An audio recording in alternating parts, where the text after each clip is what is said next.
The question I have, is a legacy Ender 3 style printer still worth your time in 2025? Today, we're going to explore that and more.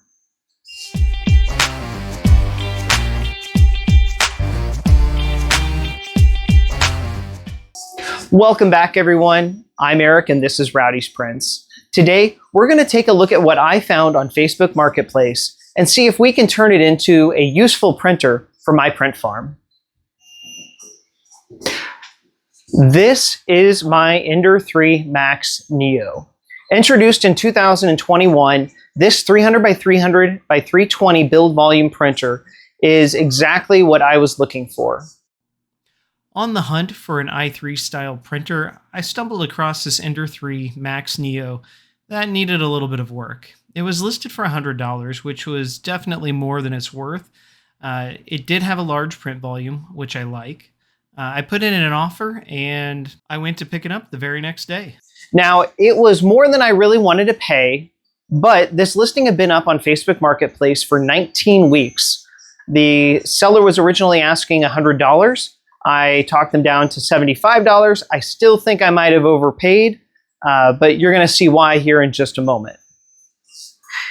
So the keen-eyed among you may already notice that there's a little bit hanging out here at the bottom of the printer Hotend, and it's the heater core and what used to be the thermistor, and right now it's just the cables that are hanging there.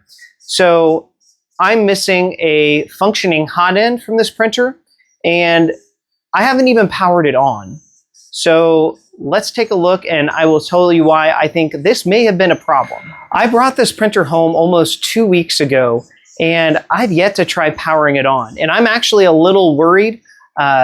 For those among you that are considering buying a used printer, don't do what I did. Make sure that the seller actually powers the printer on for you. I bought this with the understanding that it would not have a functioning Hotend, but that everything else would work. When I did pick this up and I did examine it, I have not yet actually powered it on, but the power switch, or the actual power supply back here, has a switch to switch between 110 and 220. When I looked in there, it said 220, which has me a little worried, but we'll see if we can plug it in and power it on. I've since moved it over to 110, so I don't forget that. But I'm going to plug it in to the power supply, and we're going to see if this guy works. All right, I think I have everything hooked up. I've got the Hotend isolated here just in case there are any issues with that. But we'll attempt to power it on and see if it works.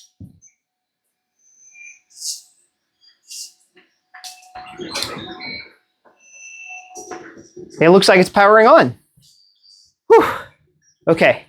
Now I guess we'll look and see if the stepper motors work. I'll just do a quick home.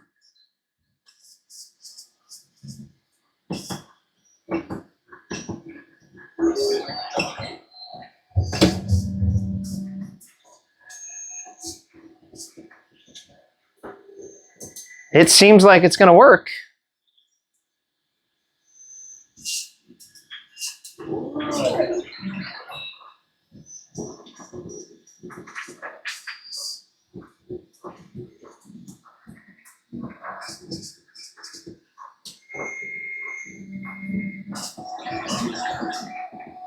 All right, we may be in business here. So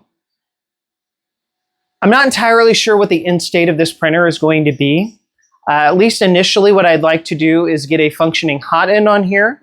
And then in the long term, I'd like to possibly install a stealth burner, an ERCF, and a filament cutter. Now that we've actually verified that the unit powers on, that the stepper motors work, and the display works, I think it's time to talk about what the goals are for this printer. In the short term, I just want to replace the Hotend, and I want to see if we can get it printing. If it prints reliably, if the quality looks good, then I'm probably going to leave it for a little while. I think in the long term, what I would like to do is mirror what the setup that I have on my CR10S5. If you haven't seen that video, I'll leave a link down in the description. Highly recommend you check it out. We converted our CR10S5 to have a linear rail on the X rail, or on the X-axis, And then we installed a stealth burner with an ERCF and a Filometrics filament cutter. And it's actually currently going right now. It's been going strong ever since we ironed out all the kinks. I'll give a little update on that one later. But for now, I'm going to go ahead and start taking apart this Ender 3 Max, and we'll see what we can do on the Hotend. I've never actually looked at the Hotend on an Ender 3 Neo before. The heat break definitely is different from the V6 style that I'm used to using on some of my other printers. What I do have is a surplus of V6 Hotends and heat blocks. So I'm going to see now if I can actually just transfer a V6 heat block over to this Ender 3 Neo heat break. So I have here, this is a functioning V6 Hotend that I was using on my CR10 S5 for a while. It has a 70-watt heater on it, so it definitely gets the job done. I'm going to see if it'll actually thread into this Ender 3 Neo heat break.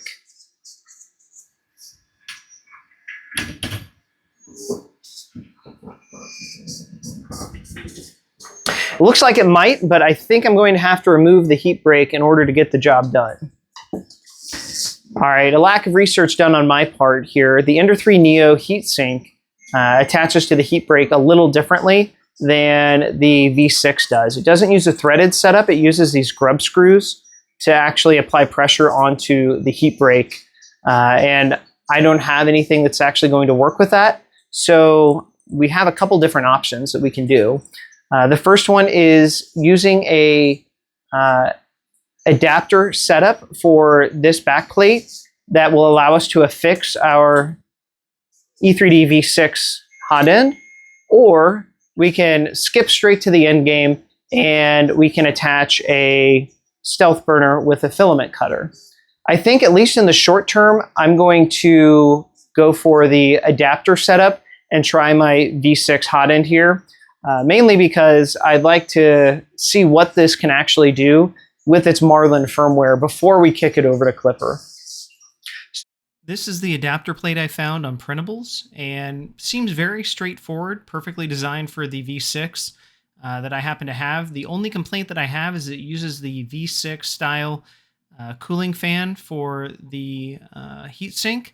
I plan to use the 40mm fan in the fan shroud, so I'll make a couple modifications, but we'll jump over to Orca Slicer to take care of that. So in Orca Slicer, you can see the part that we want to print. I don't like the little fan mount on the other side. I want to keep the stock fan mount, so I'm going to add a negative part, and I'm going to scale it up so it'll cover up the entire fan mount, leaving me only with the base plate to mount the V6 onto. And after I like what it looks like and I like the position, I'll go ahead and slice it, and we'll take a look at it and send it to the printer. All right, our modified adapter has finished printing. I modified the original design really just by creating a negative part to take off the fan mount. I already have a fan mount that came with it, so my thought was that I could just make the fan mount work with this. At first glance, I thought it could. However, there is a threaded screw hole right here that is in the way. So what I think I'm going to do is remove that screw, and then after removing the screw, I'm going to take the Dremel and just get rid of that hole. There are already 3 mounts or 3 screws in for the fan. I think that's going to be sufficient. I'll just grind that out, and it should be able to mount flush where it was originally. I'll get the Dremel out and some PPE, and then we'll get going.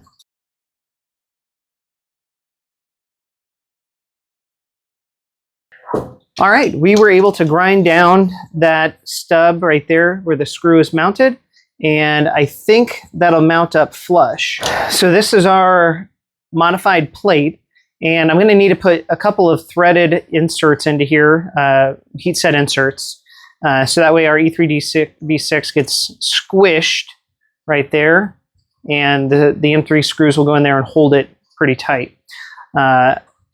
Let's do a quick dry fit here just to see how everything works. All right. Looks like I'm going to have to put the heat There we go. Might have to sit in sideways, which is a little odd, but there's not a lot of space to work with here on the y-axis. So I think that might work.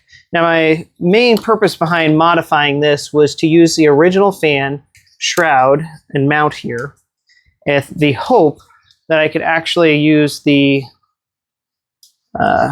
stock cover. Let's see if it'll mount on here again. I'll have to wait until I get everything put together, but I think there's a shot that it might work. I think the bill of materials calls for M3. The M2.5 look like they might fit a little bit better, at least in this design. I did print in ASA while the original creator printed in PETG-CF, which would have significantly less shrinkage than the ASA would. So that might be part of my problem. But I think I'm going to go ahead and try out the M2.5. We'll see how that works out. If we were to use the original design, you'd need an additional 4 heat set inserts for the fan. But since we're not going that route, I think we're going to be fine the way it is. So with that done, let's go ahead and we can start trying to reassemble everything. So this is our setup, and you can see right here that the 2 screws I installed are going to be the ones that hold the entirety of the Hotend mount on. It's very, very rigid. It doesn't look like it's going to give it all. But now let's see if we can get that Hotend mounted in there. All right, I think I'm going to have to do a little bit of movement here on the Hotend wiring.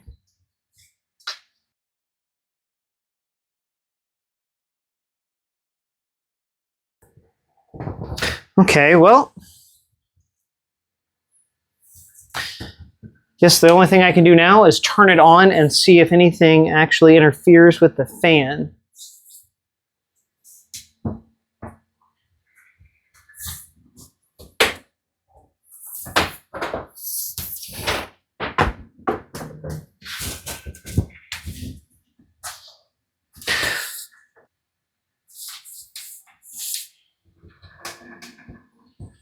The Hotend fan seems to be running just fine. That's a good sign.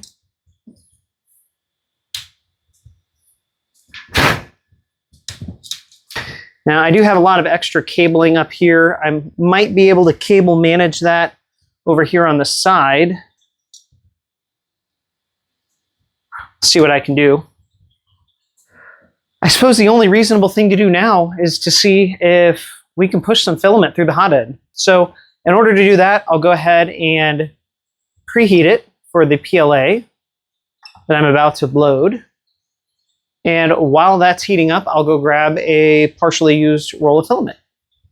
All right, now that we've got the Hotend warming up and we have everything homed, we'll see if we can push a little bit of filament through. I did do a manual push, and that appeared to work. So we'll get the filament loaded all the way into the Hotend. I think we're there, and then we'll try and push it through using the extruder.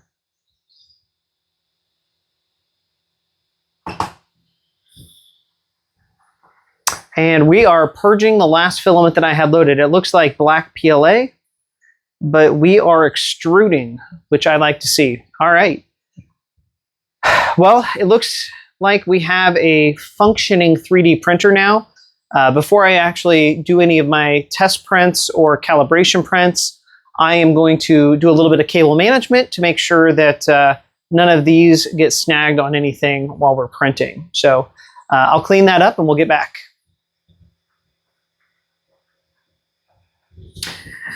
All right, I have my first victim. The thermistor wire here came disconnected, so I'm going to have to try and reattach that. I'll just pull the old heat shrink tubing off, and luckily,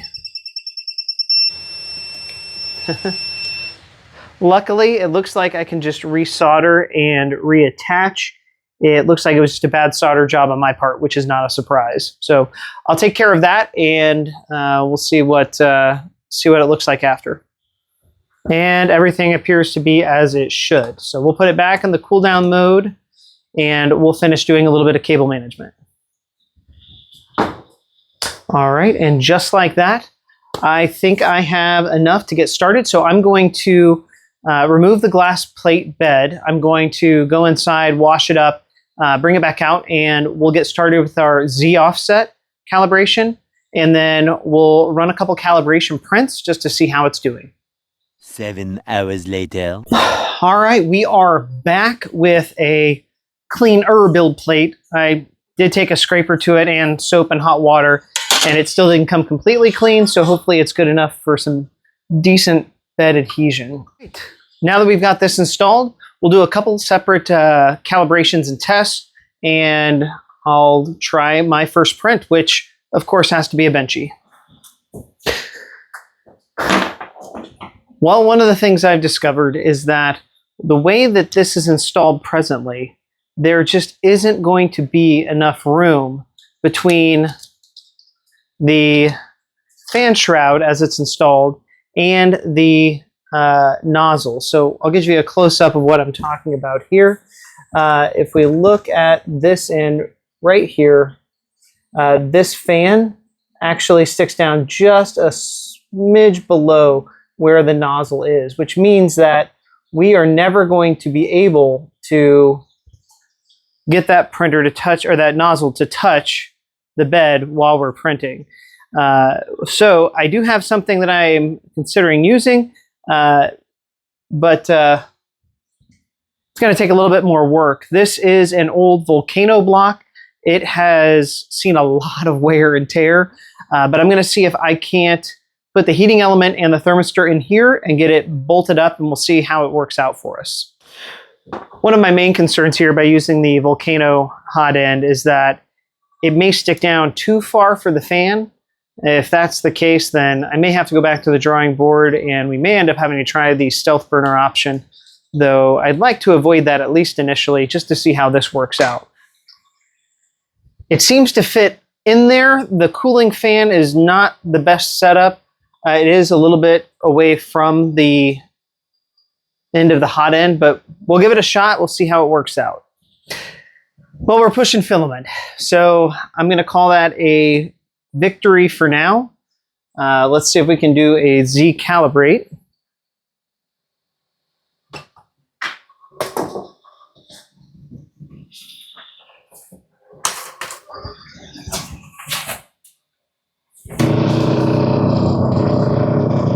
Well, looks like the Volcano nozzle was not quite the easy answer that I was hoping it would be.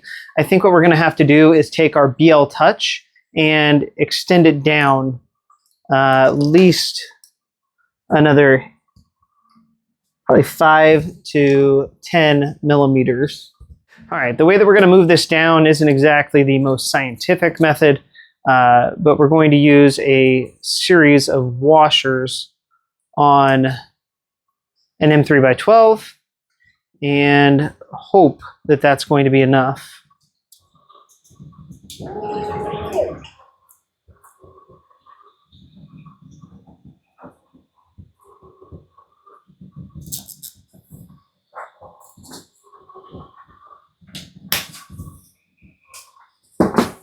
And it looks like we actually have a successful probe on that one. So let's see if we can set a Z offset. All right, we're going to go ahead and preheat it, and in just a moment we'll load up a file and we'll see if she prints. Well, I ran into something of a roadblock. I don't think the micro SD card reader works, so in order to actually start a print, I had to hook up a spare Raspberry Pi 3 that I've had laying around for a while and set up Octoprint on it. And with that, I should be able to print through the web interface, so I'm going to give it a try, and we'll see how it works. I already know I'm going to have to tweak the Z offset, but I think everything else should be ready to go. One of the downsides behind the upgrade, or modification really, that I've done is that the heater in the Hotend is a 70-watt heater. The stock one is probably half or less than that, and so the firmware is having a hard time managing the hot end temperature. It definitely overshoots every time. All right, I think we've got the Z-axis dialed in. I'm gonna pause the print just so that way I can restart it with those appropriate Z offset settings to give it a fair chance of finishing. Once this printer got started going, it actually printed wonderfully. Despite the lack of functional cooling because of the fan conflicting with the volcano nozzle, it still printed very cleanly, very little issues with the cooling and overhangs.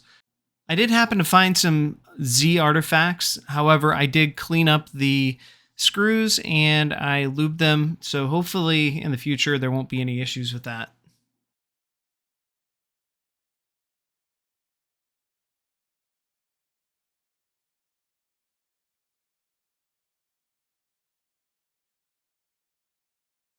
Profile and a volcano nozzle, I have zero complaints about the end result.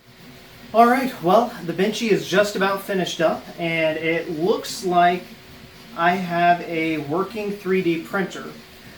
There is a little bit of Z-banding and a few little issues to work out, but I think it's good enough for me to fire off an overnight print, and we'll see what happens in the morning. All right, it is the next day, and as you can see, we've been doing a decent amount of printing here overnight. It's not printing fast, but it looks clean and very good with the filament that it's printing. A close-up here, one issue that I do have is that you can see the volcano nozzle sticks down considerably lower than the fan duct. I do have a fix for that printing right now, so as soon as this print is completed, we'll do an upgrade. Welcome to the next day. So overnight, there was a lot of work done on the printer, and I was able to fire off a print before I went to bed, and I would say it's a successful print. There are some issues. I'll talk about those in a minute. But for a first print of an actual file that I was trying to get a product out of, I couldn't be happier. Some of the issues that I did have, the overhangs here need a lot of work, and that's kind of due to the nozzle setup, which I've since rectified, so the next print should look a lot better. And overall, the speed was incredibly slow. It's been a long time since I've used an Ender 3 style printer, and I forgot just how slow they are. So one of the things that I'll likely do after today is move over to Clipper. And with Clipper, I can set up things like input shaping and a few of the other nice to have quality of life features that I do enjoy. But let me walk you through the changes that I've made to the printer so far. My goal when I started this was to try and keep as factory of a look on the printer as I could while still adding some nice quality of life features. So to that end, let's take the shroud off here. I can show you some of the modifications I had to make to the shroud to get everything to fit. And I can show you there. I had to make a cutout for the extended fan shroud that I printed out, or sorry, the fan duct.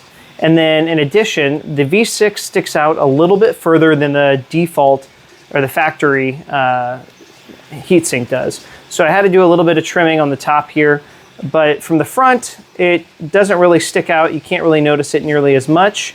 And I also have on the bottom there a volcano Hotend that I had sitting in the toolbox. So with that, I think my at least initial modifications are complete. I will probably install Clipper on it within the next 24 hours, and I'll do a little bit of an update video on that. But I couldn't be happier with my $75 printer. I think it's going to be a great addition to the print farm. With that, the modifications, at least the initial modifications, are done on this printer. I'm going to install Clipper on it within the next 24 hours, and I might give an update video, a little short on that, but I'm going to integrate this into the print farm within the next 24 hours, and I'll have it working on some of the repetitive things that I don't really care how fast they go, and I'll let you know how it works out. My initial hardware modifications are done on this printer. I think with the quality that I was able to achieve on that print, especially with the filament that I was using, I am extremely happy with the setup right now, especially for $75. My goal with these printers isn't just to make content for you guys, which I actually love to do. It's to be able to integrate something into my print farm. And while it doesn't necessarily jive with all of the other printers that I have, at $75 and a 300 by 300 print volume for the build plate, I couldn't pass it up, especially since I had all the parts at my disposal that I needed to make it work. And ultimately, that's the goal behind all of my printer acquisitions. It's to be able to integrate them into the print farm and be able to make products that we can then in turn sell on our store. So I think this is going to be a at least great $75 investment.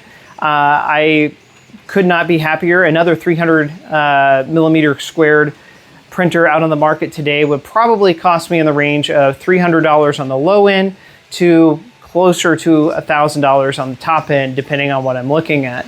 So for $75, I've been able to enter myself into the 300 by 300 market and be able to print slightly larger objects, and albeit at a slower pace, I think the print quality will speak for itself. That concludes our second adventure into turning e-waste into usable print farm printers. If you like this video, head on over and check out the CR10 S5 upgrades, and you might be pleasantly surprised with what we were able to accomplish. If you want to see more videos like this, please like, subscribe, and turn on those notifications. Until next time, I'm Eric, and this is Rowdy's Prints.